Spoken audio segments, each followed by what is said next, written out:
was thinking about Christianity, and I don't want to offend anyone in saying that I have a relationship with a Christ-like figure. And when I mentioned like being like peer to peer, it's the nature of the relationship that I have with that energy. Um, the meditation aspect. So I'm going to go off on a weird little. I'm going to go off on a tangent on Christianity, and having grown up Catholic, and I know that you grew up Christian as well. I was Catholic as well. Okay, the first experience I had with Christianity, or where I started to question the dogmatic Catholic approach, was my first communion, and how I think it was Sister Veronica, who is our first communion coach or teacher. So the body of Christ is going to fill you up. And I was all about the transmutation of the Eucharist into the body of Christ. I'm like, it's amazing. Like, I'm all about it. Like, I love the mythology and the mysticism behind it. And I think that's one thing I certainly appreciate about Catholicism was the like the incense and the singing and all the rituals. I like that, and still to this day. But when she said that the body of Christ was going to fill me up, and then I didn't eat breakfast the morning that I got my first communion because I didn't want to be too full. And then I ate the Eucharist, and I go back to, and I'm doing everything the way that we were taught, right? And then I go back to the pew and I'm kneeling and I was still hungry. And I'm like, oh, maybe someone wasn't telling me the truth. And why am I not full on the body of Christ? So that was like the beginning of inquisitive parts of myself and my relationship with organized religion.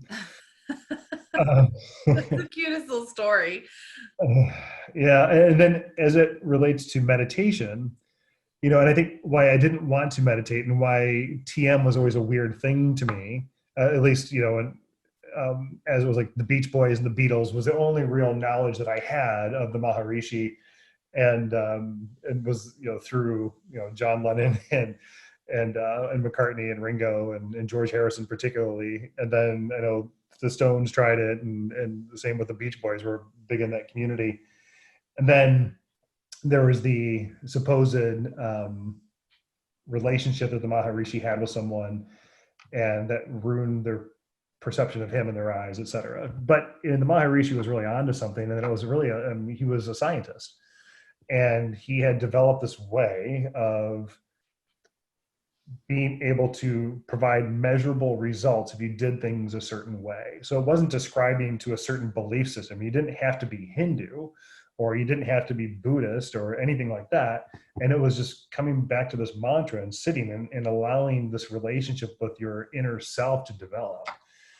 And the movie The Last Temptation of Christ with Willem Dafoe was a really interesting movie to me because it portrayed Jesus the Christ as a human having a very divine experience, or someone who's divine and having a very human experience, which is how I think we all sit on this plane.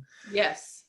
And how he was married and he had these visions, and for me to view Jesus the Christ in that way, whereas more human to human, was far more relatable than reading the Bible and having interpretive dance around that.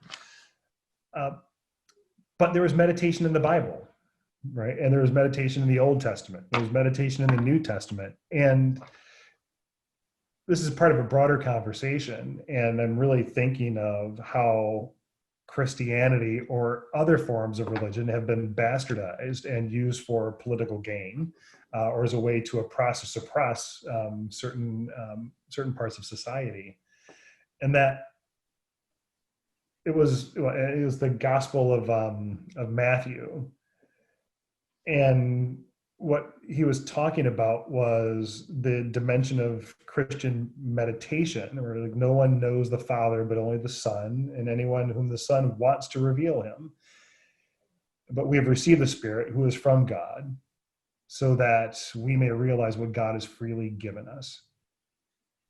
And how is that different from meditation? Where you're sitting with yourself and starting to develop this relationship, or at least the conception of the idea that maybe, just maybe, we're part of God and God is part of us. And that to me is opened up anything and everything. And I'm not saying that Christianity doesn't work for people. I'm not saying that it does. But when we're open to interpretation and we're not just receiving information as truth, where we want to not question and just operate, or we'll bend the words as a means to an end because it's advantageous to us, rather than applying a critical eye and what feels right. The way that I am able to better define what's true is how it makes me feel right here. And when I get stuck in this intellectualization, same as meditation, when I'm in my head, is where the meditation can become very wonky. But when I imagine that my heart space has an ear on it, or it has a mouth on it, and that this is how I communicate truly and freely and openly and honestly, is from this space, is where it's a way where I can get out of my head and into my beingness when it comes to meditation and having that connection with the higher self, or God, or Jesus, or the Buddha, or whatever, is to understand, or at least conceive of the idea that right here is how I communicate, in this space, and using this as a place where all thoughts are. And when I'm breathing, to breathe from this place. And when I'm thinking a thought, what does it feel like when it's coming from here as opposed to up here? And it's a radically different experience, and it's a really interesting shift. It's a long way of saying, like Saint Francis, meditator, Saint Augustine, meditator, right? Old Testament, New Testament. And when you're reading these texts, to be open to the possibility that it may not mean what it says on paper, and it may have a deeper meaning, and then to be open to unlearning some of what we were taught growing up and relearning and what feels true here in this space could open up a lot for someone. Yeah, prayer, the word prayer. What is a prayer? It is, to me, also a form of meditation. And I also grew up Catholic. I don't identify as Catholic anymore. It doesn't mean that there's anything wrong with it. It doesn't resonate with me anymore. However, I am much more spiritually connected, in my opinion, than I was before. And I can only compare myself to myself. I don't want to compare to anybody else. Anyone else's experience? Because I think that religion serves a purpose. It can be extremely good, extremely bad. There's a scale. So, and it's not my calling or job to debate it. So I say, hey, whatever works for you. But I will say that in my experience, I think that prayer and meditation are very similar, and it's about communication, but there are different ways to do both. And so I think it's very interesting that you brought that up. Also, the fact that, you are doing what you're feeling and it feels a little bit more aligned with yourself than perhaps when you were doing other things before. I can identify with that very easily because I grew up Catholic, and I think that was a fantastic way to grow up. I went through the communion and the confirmation and everything. So I did the studies. I unfortunately forgot a lot of it, but I guess I took what I needed, right? Or what I remembered is what I needed to remember. But I do remember having, we went on retreats as teenagers with our Catholic youth organization I remember going to a monastery in Indiana or something. I think it was Indiana. And it was really interesting, very, very, very enlightening because, when you're a teenager, you're still kind of emotional and hormonal, and you go to church because your parents tell you to, for the most part, right? And my mom said, I thought you were going to become a nun at one point because you went to church so much. I was dating the altar boy. Of course I went to church that much. I wanted to see my boyfriend. And but we went to this monastery, and that was the first time that I could feel a spirituality in a place, in a physical place, even though I'd been to church all that time, because this chamber that they brought us to, full of incense, it was like, whoa, this is insane. I feel amazing here. I want to come back here by myself, but it was like only reserved for monks. I don't remember exactly, but we were led through it. We could sit in it for a minute and then we had to move on, but it was beautiful. It was gorgeous, but I could feel that there was a lot going on there. And that was my first big, hello to that kind of energy. I've since felt that again in Buddhist temples in Asia. And other churches as well, but mainly that Catholic monastery, and then a couple of the temples that I visited.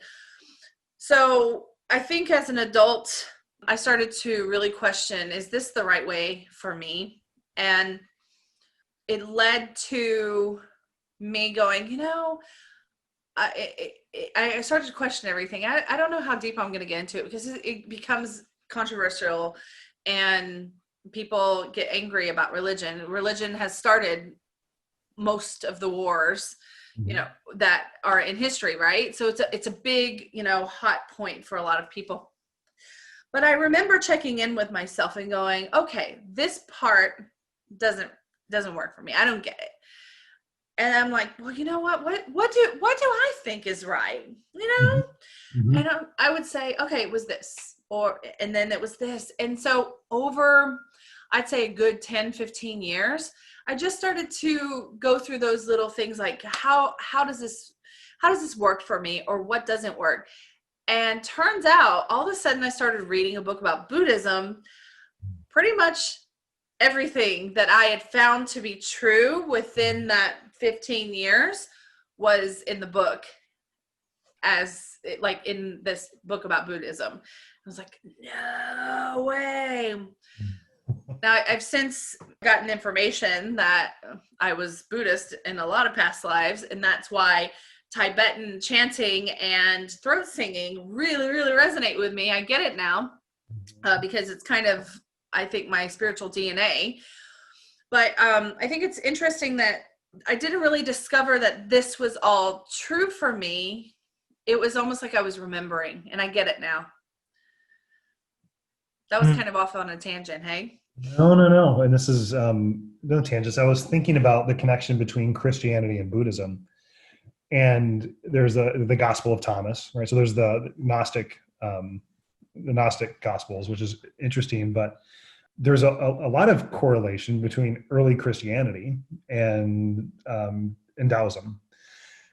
And so whether that's, you come from Hinduism or Islam, Taoism, Christianity, the ability to sit with oneself and develop that relationship, it doesn't ascribe to a certain belief system. It's just a willingness to get in and do the work. So it's beautiful. There's a lot there. There is a lot there. Absolutely. Would you be interested in perhaps, so I've led meditations before, and that's not my work. I'd rather just sit back and enjoy. So would you be interested in perhaps leading a guided meditation? Absolutely, I would. Yeah. And it would be a pleasure. And I will say that I am also not an authority in meditation, but I do like to be the spark Mm. in meditation to get the ball rolling with people. You don't need much help. I mean, sometimes we all need help, but what I'm kind of channeling right now is our intention will be gratitude and self-love, because I feel that this is very enriching to people who even thank themselves and love themselves and consciously are aware of this on a regular basis, but also people that don't do that, because it really adds to the human experience when you can give yourself gratitude and love. So we're going to do that. So go ahead and I'm going to just speak like I'm not going to address you by name, Chris. Sorry. We're just going to go into it. Okay. So go ahead, get wherever you're sitting, just get comfortable. If you're laying, sitting, it really doesn't matter. So I want you to start to bring your awareness inside of yourself. Slowly close your eyes. You're going to take a big breath in and exhale. Big breath in. Big exhale. Last big breath in and exhale.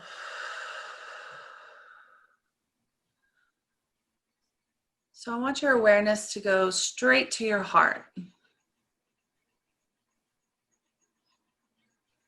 What this means is that you bring yourself into yourself and not particularly outside into the room. Whatever sounds, whatever's happening around you, it doesn't matter, because you're in your heart space right now.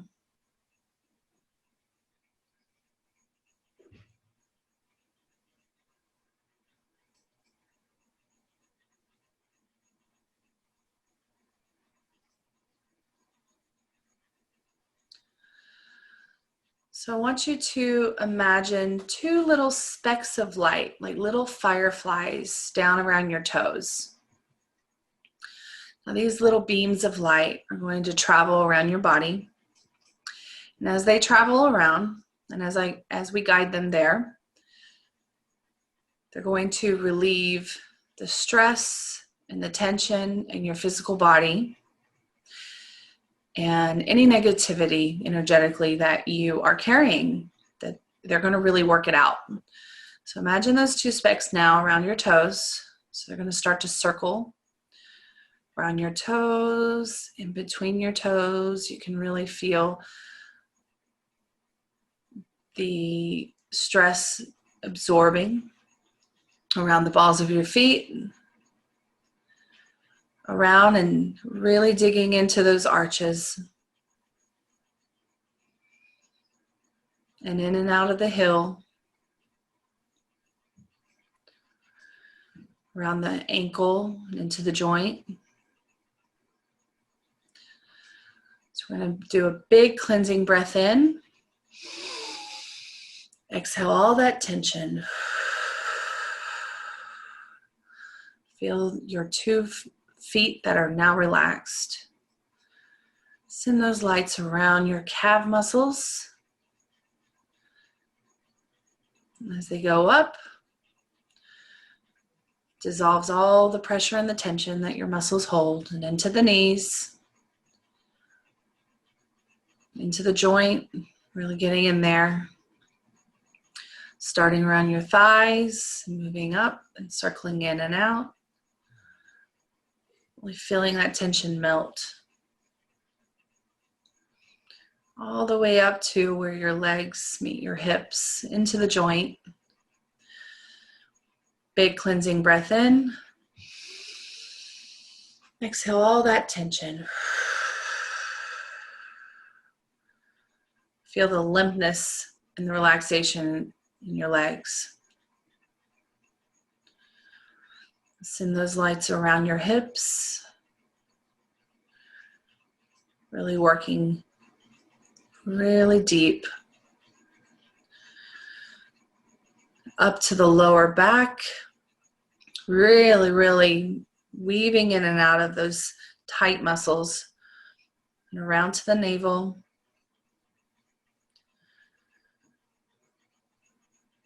Back around to the middle back.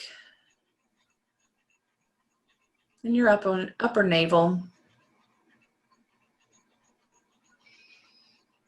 Moving to the upper back and around the shoulder blades. A lot of tension here. Move those lights in and out of those muscles. You can really feel them working it out. Moving around to your chest. Releasing all tightness and tension there. Really freeing yourself. Big cleansing breath in. And exhale tension. Lights into your upper shoulders. Going down into the shoulder joints where your arm and your shoulder meet. Starting down around the bicep, your upper arm. Really digging in. Into the elbows. Down to the forearms. Really releasing all that pressure. Into the wrist. Around the palms of your hand. Particularly paying attention to where your thumb meets your palm. Really getting into that muscle. You carry a lot there. Now to the fingers, weaving in and out. Big cleansing breath in. And exhale tension.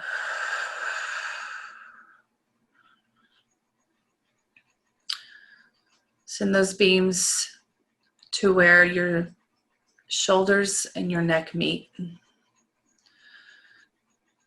Spiraling around, weaving in and out, going up the neck. Really feeling that wave of relaxation. And right where the spine meets the skull. Digging in deep right there. And send them around the jaw, releasing your jaw pressure. And your chin and into your facial muscles and your cheeks. Around your mouth, up to your nose, into your sinuses below your eyes. Send them up the bridge of your nose to the sinuses above your eyes. Now focus in on the tension in your eyes.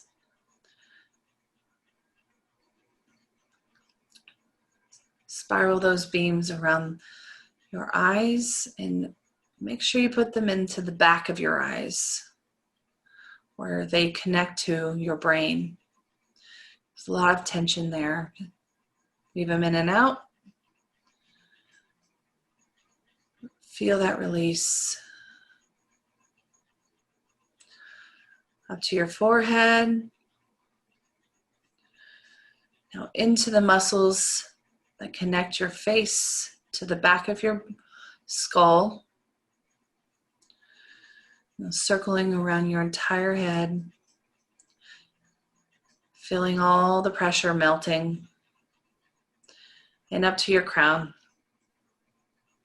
On the top of your head. Big cleansing breath in. And exhale tension. So now check in. Do a quick body scan to see if there are any areas that need these lights. any further tension. Send those lights now to work them out.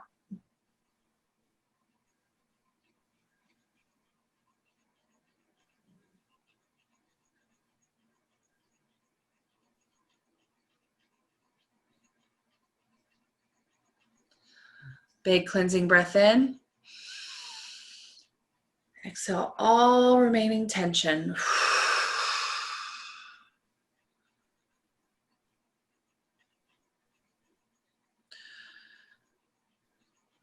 So as you radiate in the relaxation that you now feel, you're going to send a wave from the top of your head to your toes.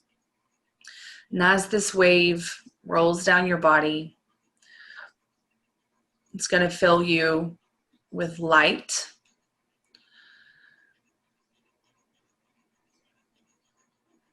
and power. So we're going to start at the head and roll that wave down through your head, your neck, your shoulders, your arms, your chest, your navel, your hips, your legs, your feet.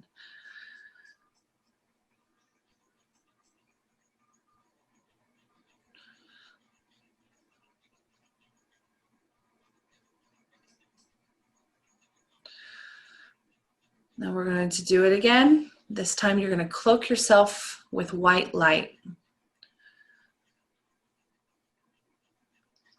From your head, through your neck, shoulders, chest, back, navel, hips, legs, feet.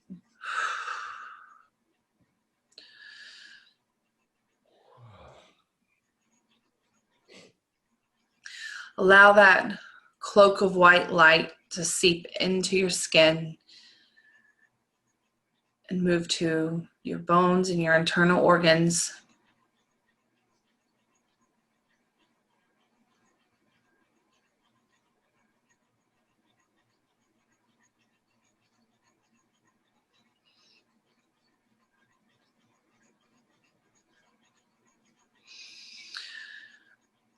Be mindful as you breathe in and out, and with every breath in and with every exhale, the light's energy, strength, and power get stronger.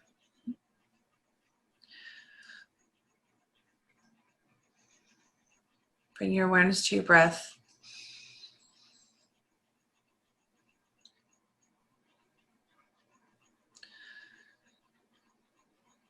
Focus in on your heart.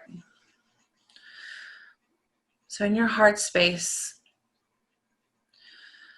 the intention of this meditation is for self-gratitude and self-love. So I want you in your heart space to imagine someone or something in your life that you are eternally grateful for. Maybe it's a person, an animal, even just a situation that you've encountered. And look at this in your heart space. And feel how thankful you are for this to be a part of your life. And how wonderful it feels that you actually get to experience this all the time.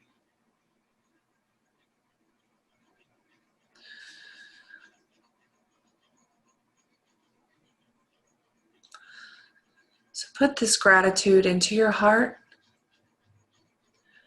You're going to burst it into your body,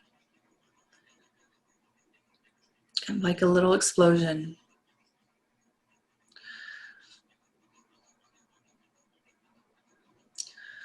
Feel that radiance of gratitude and the vibration that it provides.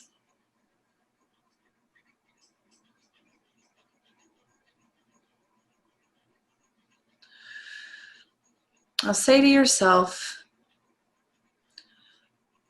how thankful you are that you are doing what you're doing right now.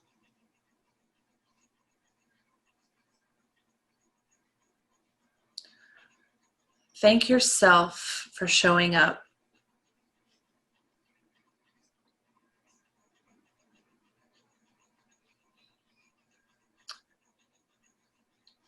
Thank yourself for doing your best every day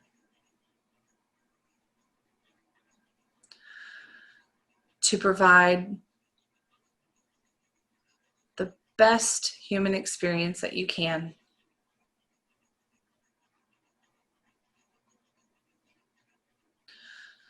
Really, really focus on what gratitude feels like.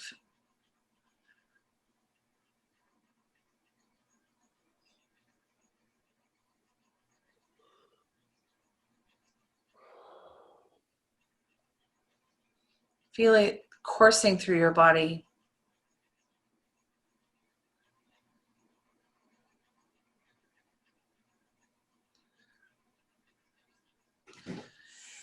Thank your body for the power and the enrichment and the sustenance that it provides for you every day so that you can carry out your life work.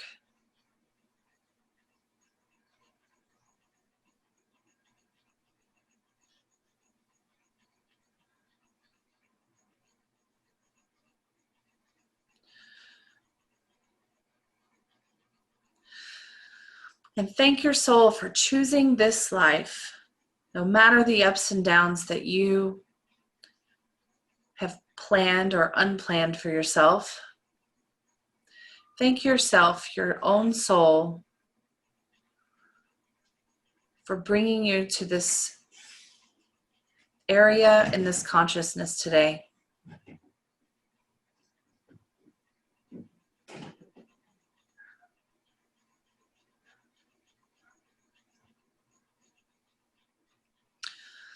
Now, with your body still radiating the vibration of immense gratitude for yourself, bring your awareness back into your heart space and put there a memory of when you felt immense love from someone else. What did that feel like? Put it in your heart now. Where you felt the ultimate act of love on you. It doesn't have to be from a person. It can be from an animal or a group.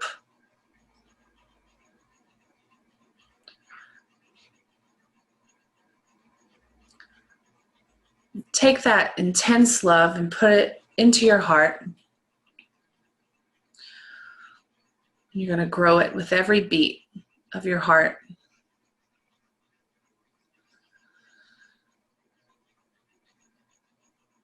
Now explode it into your internal body. Feel that wave of immense love coursing along with the gratitude.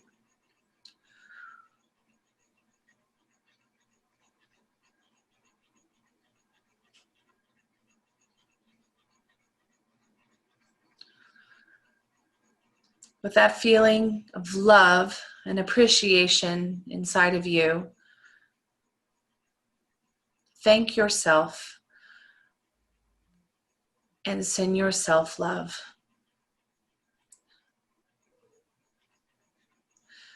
It may be hard to say, I love you to yourself, but now is the time to express that.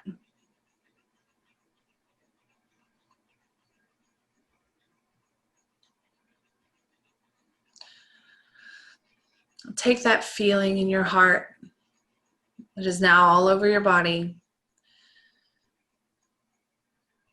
and send it back to yourself, like you're giving a present. Cycle it around. and feel the power of loving. And bring that all over yourself.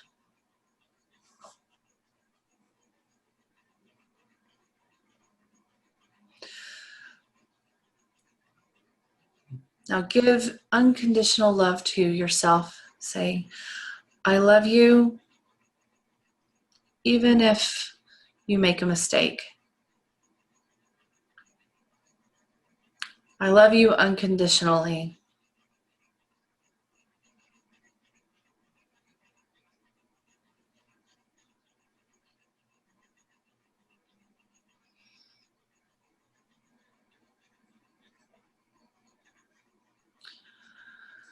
Now into your heart, think of one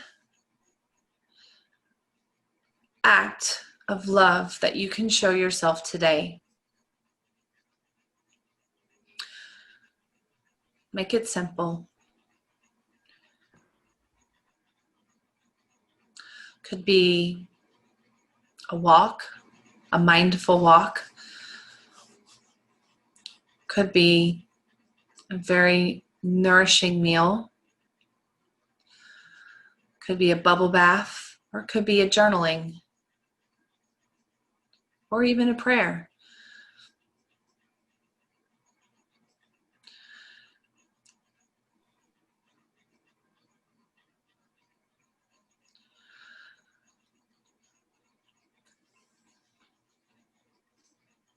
So with this in your heart, we're going to start to bring our awareness back into the room. I'm going to count from 10 to 1, and as I count down, with every number, you'll become a little bit more conscious and aware of the space around you. 10, 9, 8, 7, being a little bit more aware of the sounds around you. 6, 5, eyes starting to flutter around and open. 4, 3, 2, and 1. All right.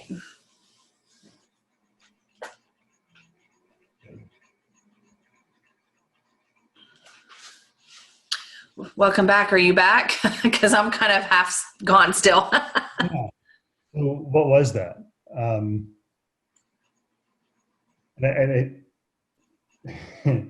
So my eyes were watering, not crying, but just releasing. Mine always do that too. Don't worry.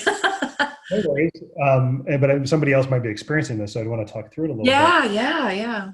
And when you said you could feel it like pulsing, so sometimes I'm able to feel like the energy just like moving and like undulating. So when you said that, that was happening for sure. You got into the shoulders, where it's like you're able to do that, and then even into the palms of my hands, which is really interesting too. What is that?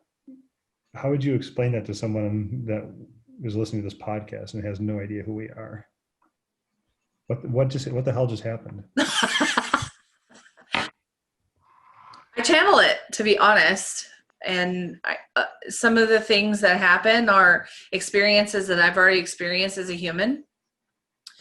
It's just like pieces of the puzzle that somehow get stored. And then when I lead meditation, it's not only meditative for you, it's also meditative for me. But I try to ask and channel what is needed. And so I felt that for our podcast, anyone listening, and for you, gratitude and self-love were what we would set the intention for. So when I first started leading meditations, I thought too heady about them, and I would like make a list of what I needed to go through and try to channel it before. But I channel the intention before, and then my meditations turn out to be some journeys. That's for sure. If you don't have a lot of spiritual fitness, which means in essence, when you sit down to meditate, you can only do it for a couple of minutes. I tend to find that people who do 20 minutes guided. It's much more safe and confident for the person. So whether or not it be me or a YouTube video or whatever, the whole point is to give it a try and see what kind of things happen for you. Thank you. Yep. Thank you. Any parting words before we tie this up for today? No.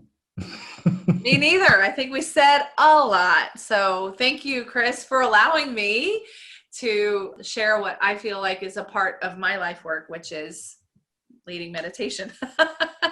Thank you for doing that for yourself and for me. And always a pleasure. Thank you for you. Till next time. Absolutely. Bye-bye.